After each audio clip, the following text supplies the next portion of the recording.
So, welcome to today's talk about the clavicle. Now we are going to look at osteology of the upper limb throughout this week, and we want to know first of all information about the bones of the upper limb. And to give you a brief introduction about the upper limb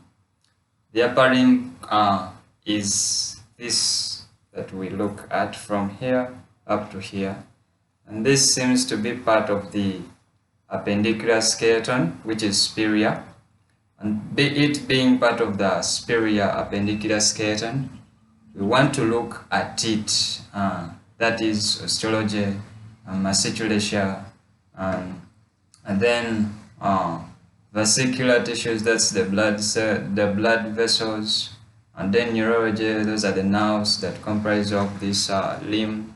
But we want to begin by looking at the osteology of this limb specifically, beginning from the real bone that connects the whole of the upper limb onto the trunk. This is the so-called clavicle.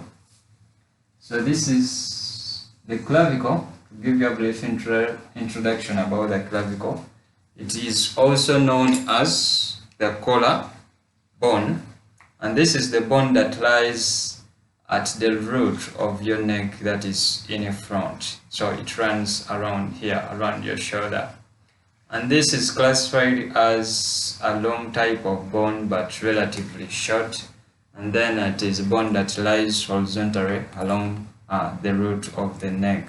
So the clavicle bone is very important. However, we shall look at situations where it fails to develop and other stuffs. So this bone, it begins development during embryology or during embryogenesis. That is during development of body organelles in the fetus. So during development, this bone begins with the two primary centers of ossification and then one secondary center of ossification. This will begin to ossify around the 50th to 60th week of embryogenesis, and then it is the first bone to become ossified, and again it is the last bone to become ossified, that is around the age of 25 years. It will complete its ossification. So let's look at the features that make this bone very specific, or that make it adapted to perform its functions. And let us look at the structures that are on this collarbone that make it important in our body or as part of the upper limb. We are going to first look at the superior view. It has different views. There is a view that we can have, that's when we look above, from above, and then we have a view that we can see when we look at it from below. So we are going to look at the superior view and then the inferior view. Let's first of all look at the superior view. This is our superior view. So this will also help you to learn how to draw this type of bone. Yes.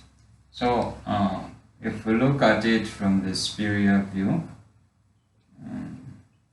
to begin from here, from the superior view, yes, it looks kind of like this.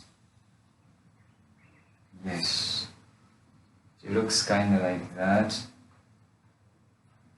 and then like that.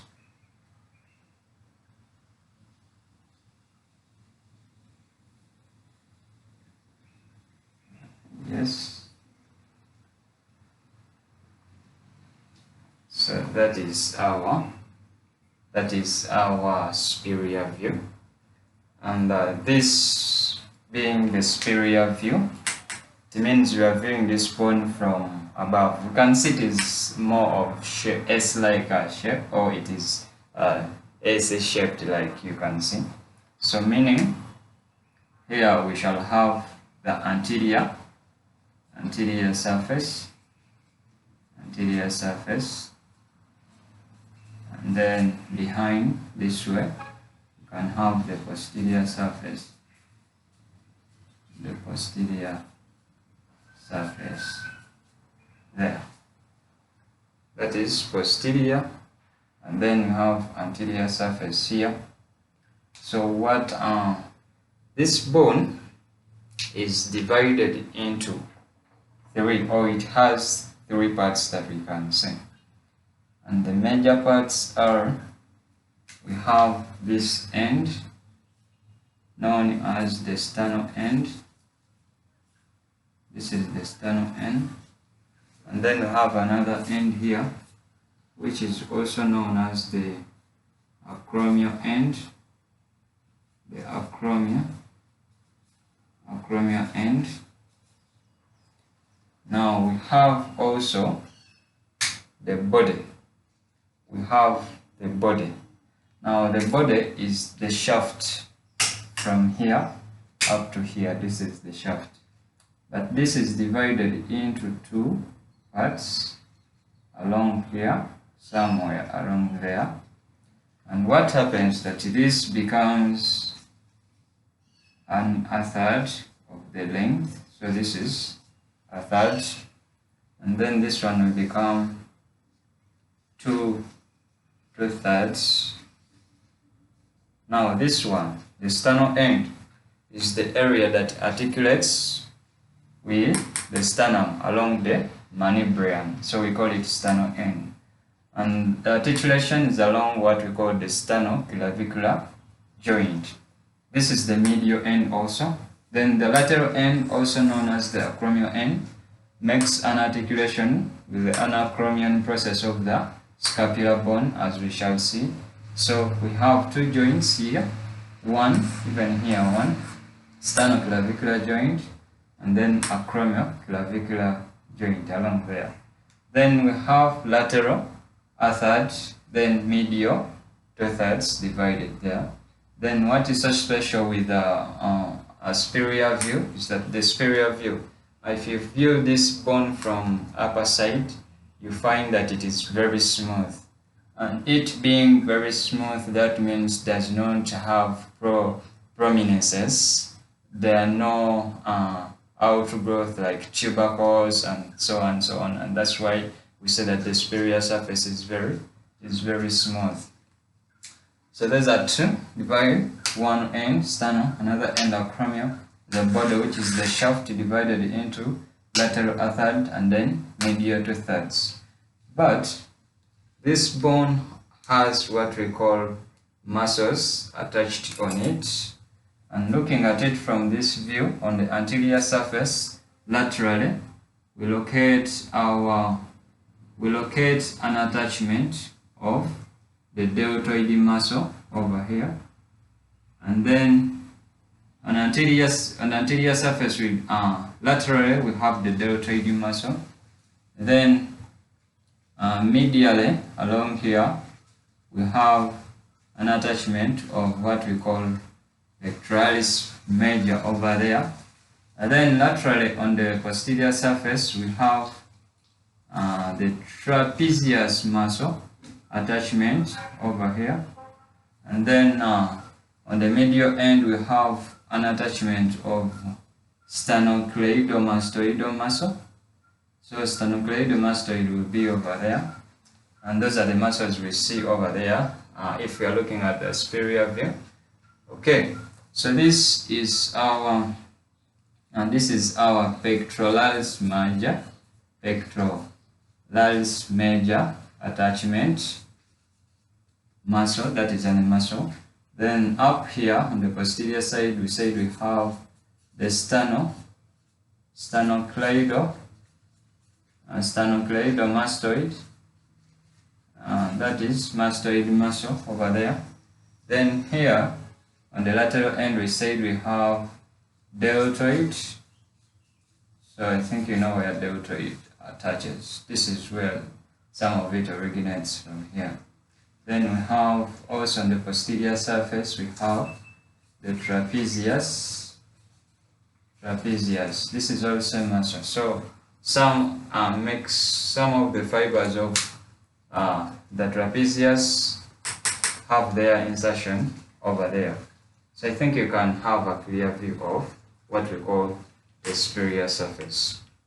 Okay, now we can go ahead to look at the inferior surface. Inferior surface. Okay.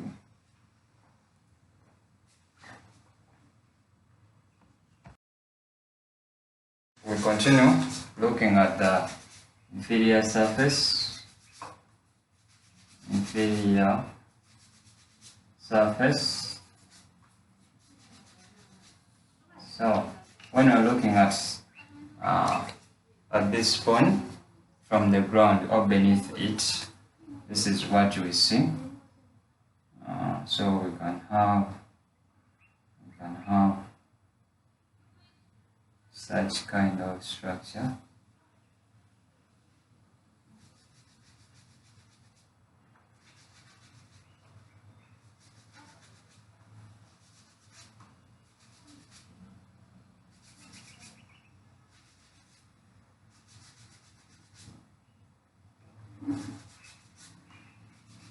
So that bone looks kinda like that when we view it from the inferior surface, and that means this is our posterior surface.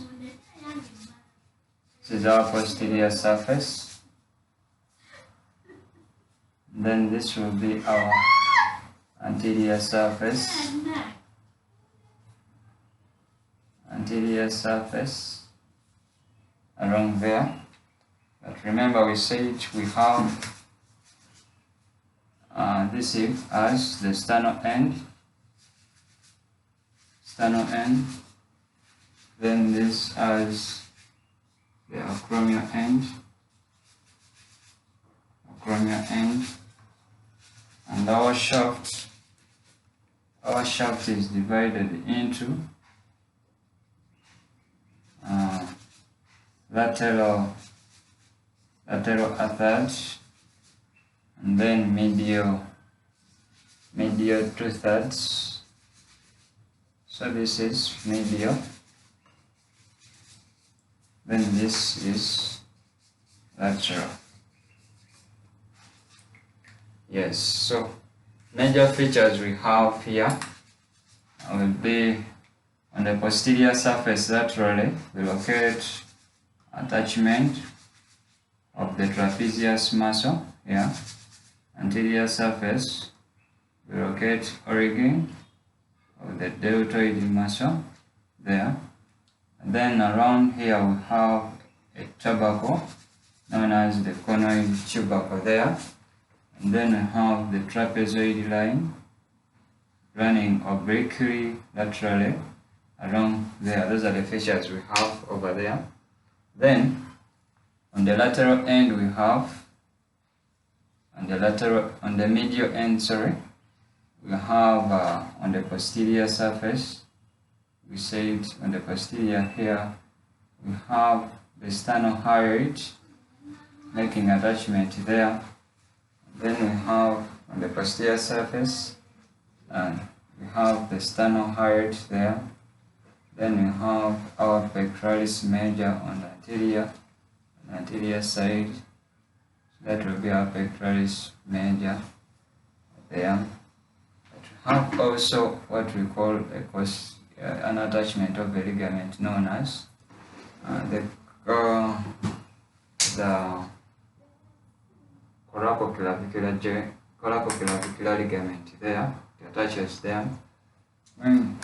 Along the medial 2/3, a third of that, we have a groove. This groove is known as the subclavian groove, and lateral to it is a foramen over there.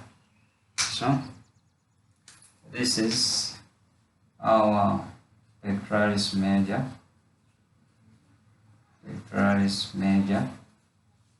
and then this will be our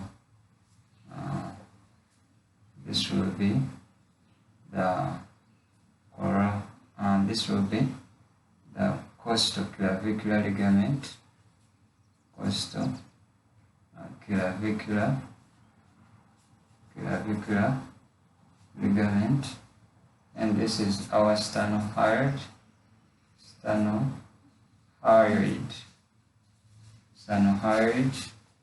and over here we have the subclavian groove,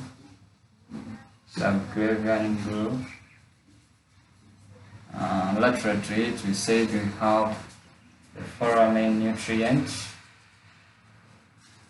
and then here we locate our conoid tubercle,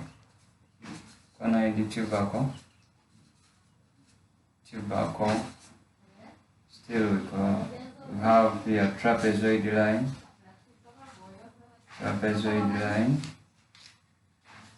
then we have our trapezius muscle, and then we locate our deltoid.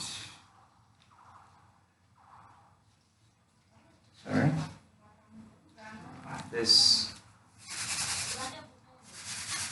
is supposed to be here we locate the deltoid on the anterior surface, so this will be deltoid muscle, and then this will be our trapezius.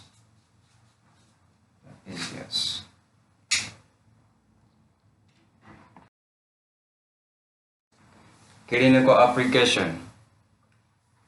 application of this bone will apply that is along A and E in case you are handling a given case. But for this case we shall look at this bone, it having a weakest point over here. This is its point of weakness, and along this point of weakness, which divides it into the lateral a third and then the medial 2/3, that is a point of weakness. This is the bone which can fracture most within our body. That is, for example, if someone falls on an outstretched arm, can get an injury along this. But we have a condition known as the cleidocranial diastasis.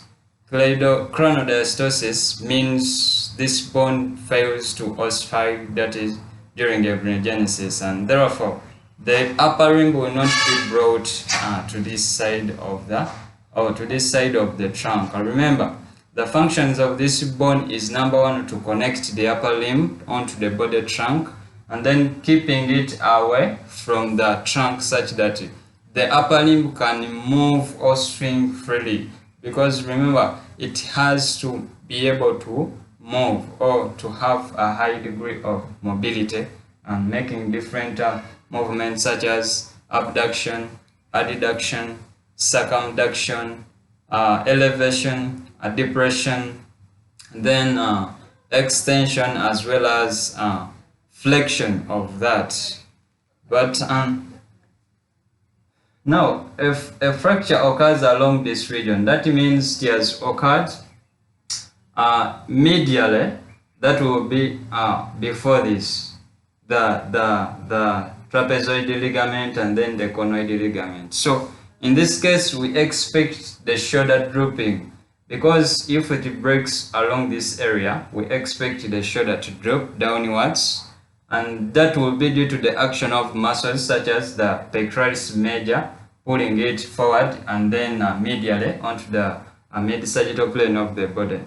Then what will happen to the medial fragment is that due to the action of the sternocleidomastoid muscles, it will elevate it, meaning the medial fragment will face upwards, then the lateral fragment will become depressed. That will depend on the action of which muscle has acted, or which muscle has acted strongly along that point. So along this line, that's the major point of weakness. In case a person falls on an outstretched arm, that area can easily be broken. I said that since we have ligaments over here, they attach here, meaning they fix this bone and make it to lie flat or to lie horizontally. And since the injury has occurred here, we expect this fragment to go down, the shoulder should drop, and then the medial end, we expect it to be elevated. And that is one of the signs that may indicate the effects of that can tell us more about injuries of the clavicle. So thank you so much.